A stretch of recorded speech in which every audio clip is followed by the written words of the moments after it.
আসসালামু আলাইকুম, সকলকে স্বাগত জানিয়ে শুরু করছি সেন্টেন্স ট্রান্সলেশন সাজেশন ক্লাস পর্বের পার্ট 3।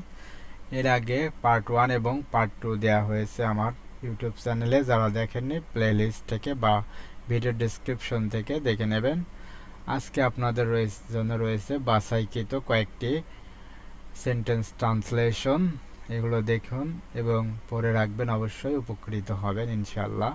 তো চলুন দেখে নেওয়া যাক আজকের সেন্টেন্স ট্রান্সলেশন পর্বে কী কী রয়েছে। আর এই সেন্টেন্স ট্রান্সলেশনগুলো 18তম যারা রিটেন দেবেন ইবতেদায়ী টিচার তথা জুনিয়র শিক্ষক পোস্টের জন্য, তাদের জন্যই আয়োজন করা হয়েছে এই ভিডিও ক্লাসটি। তো চলুন দেখে নেওয়া যাক। 1 নম্বর যে সেন্টেন্সটি রয়েছে সেটি হচ্ছে, তিনি একজন জ্ঞানী ব্যক্তি ছিলেন। তাহলে এর ট্রান্সলেশন কি হবে? He was a wise man. Very simple, but একাধিক চাকরির পরীক্ষায় এই প্রশ্নটি বারবার আসে। সো খুবই ইম্পর্টেন্ট, একেবারে এখনই মুখস্থ করে ফেলুন। তিনি একজন জ্ঞানী ব্যক্তি ছিলেন, হি ওয়াজ এ ওয়াইজ ম্যান। এরপর 2 নাম্বার, বাংলাদেশ 1974 সালে জাতিসংঘের সদস্য পদ লাভ করে। তাহলে এটা ইংরেজি হবে, Bangladesh became a member. Bangladesh একটা মেম্বার সদস্য হয়েছিল of the United nation. United nation মানে জাতিসংঘ, কত সালে? ইন 1971। এরপরে রয়েছে, পরিবেশ রক্ষা করা আমাদের পরিবেশ রক্ষা আমাদের সকলের, পরিবেশ রক্ষা না, এখানে রক্ষাই হবে। পরিবেশ রক্ষায় আমাদের সকলের গাছ লাগানো উচিত। তাহলে উই শুড প্লান্ট ট্রিজ, আমাদের গাছ লাগানো উচিত। টু প্রোটেক্ট দ্য এনভায়রনমেন্ট মানে পরিবেশ রক্ষায়।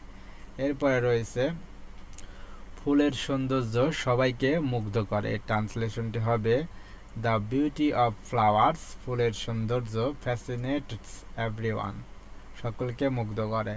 নেক্সট, এরপরে 5 নাম্বার, বিদেশে দক্ষ কর্মীর চাহিদা রয়েছে। ট্রান্সলেশন হবে, ইন অ্যাব্রোড মানে বিদেশ, স্কিল্ড ওয়ার্কার্স, দক্ষ কর্মী হ্যাভ গ্রেট ডিমান্ড। এর মানে তাহলে বিদেশে দক্ষ কর্মীর চাহিদা রয়েছে, ইংরেজি কি হবে? In abroad skilled workers have great demand. Next, তোমরা পদ্মা সেতুর নাম শুনে থাকবে। এই প্রশ্নটা বিগত সালে রিটেন পরীক্ষায় আসা প্রশ্ন, তো তাও দেখে নেই আমরা। চলুন, যে ইউ উইল হ্যাভ হিয়ার্ড, তোমরা অবশ্যই শুনে থাকবে, the name of the Padma bridge, তোমরা অবশ্যই পদ্মা সেতুর নাম শুনে থাকবে। অনেকে এখানে এই পদ্মা এবং ব্রিজ এই দুইটা বানান ছোট হাতের দেবে, তখন কিন্তু মার্ক কাটা যাবে। অবশ্যই এটা বড় হাতের দিতে হবে। নেক্সট, মানুষ মরণশীল, ম্যান ইজ মর্টাল। খুবই ছোট্ট একটা ট্রান্সলেশন, বাট খুবই ইম্পর্টেন্ট। নেক্সট, আমি 3 দিন ধরে অসুস্থ। I have been ill for 3 days। তাহলে আমি 3 দিন ধরে অসুস্থ, 7 দিন ধরে, এভাবে যে কোনো একটা আসতে পারে, এখানে জাস্ট চেঞ্জ করে দিলেই হবে। এরপরে রয়েছে, তোমার সত্য বলা উচিত ছিল। তাহলে you should have spoken the truth, তোমার সত্য বলা উচিত ছিল। তো আরও অনেকগুলাই রয়েছে, তো সবাই দেখতে থাকুন ভিডিওটি এবং অবশ্যই যারা আমার চ্যানেলে এখনও লাইক কমেন্ট বা সাবস্ক্রাইব করেননি অবশ্যই করবেন। আপনারা সাবস্ক্রাইব করলে, লাইক করলে আমার ভিডিও দেওয়ার উৎসাহ বাড়ে। সো আগামীকাল থেকে প্রচুর ভিডিও পাবেন বা আজ থেকে। সো আমার চ্যানেলের সাথেই থাকুন এবং সাবস্ক্রাইব করুন। চলুন দেখে নেওয়া যাক পরের কোশ্চেনটি, যে সৎ লোকের একটু আলাদা হবে, এখান থেকে স্পেস হবে। সৎ লোককে সকলেই পছন্দ করেন। তাহলে এভরিবডি লাইকস, সৎ লোকের ইংরেজি অনেস্ট ম্যান। তাহলে everybody likes an honest man, সৎ লোককে সকলেই পছন্দ করে। নেক্সট, ইহা মন্দের ভালো, it is a lesser evil. তাহলে it is a lesser evil মানুষ ইহা মন্দের ভালো। 12, গাছটি মরমর করিয়া পড়িয়া গেল। এর ট্রান্সলেশন হবে, the tree broken down with a cross. তাহলে the tree broken down with a cross মানে গাছটি মরমর করিয়া পড়িয়া গেল। 13, নাচতে না জানলে উঠোন বাঁকা। এটা একটা অতি পরিচিত প্রবাদ বাক্য। তাহলে এটার ট্রান্সলেশন হবে, a bad workman quarrels with his tools. A bad workman quarrels with his tools, নাচতে না জানলে উঠোন বাঁকা। নেক্সট, অসময়ের বন্ধুই প্রকৃত বন্ধু। তাহলে এটাও একটা প্রবাদ। তাহলে a friend is in need is a friend in deed. অসময়ের বন্ধুই প্রকৃত বন্ধু। আপনার যখন বিপদ হবে তখন যে পাশে থাকবে সেই আসলে সত্যিকারের বন্ধু, সেটাই বোঝাতে এখানে এটা ইউজ হয়েছে। এরপরে আগে ঘর তবে পর, খুব ইম্পর্টেন্ট একটা ট্রান্সলেশন। এখান থেকে এটা বারবার বিভিন্ন চাকরির পরীক্ষায় আসে। তাহলে এটার অনুবাদ হবে চ্যারিটি বিগিনস অ্যাট হোম। পরীক্ষায় আপনাদের আসার মতো খুবই মুখস্থ করে রাখবেন। নেক্সট, মানিকে মানিক চেনে বা রতনে রতন চেনে। তাহলে এর ইংরেজি হবে ডায়মন্ড কাটস ডায়মন্ড। তাহলে ডায়মন্ড কাটস ডায়মন্ডস মানে কি, মানিকে মানিক চেনে রতনে রতন চেনে।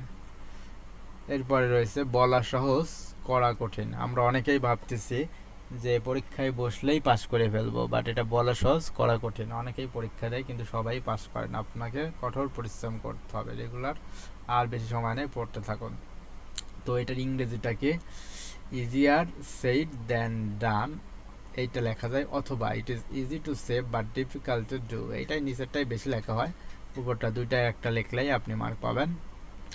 এরপরে 18 নাম্বার, আয় বুঝে ব্যয় করো বা যেমন আয় তেমন ব্যয়। তাহলে cut your coat according to your cloth.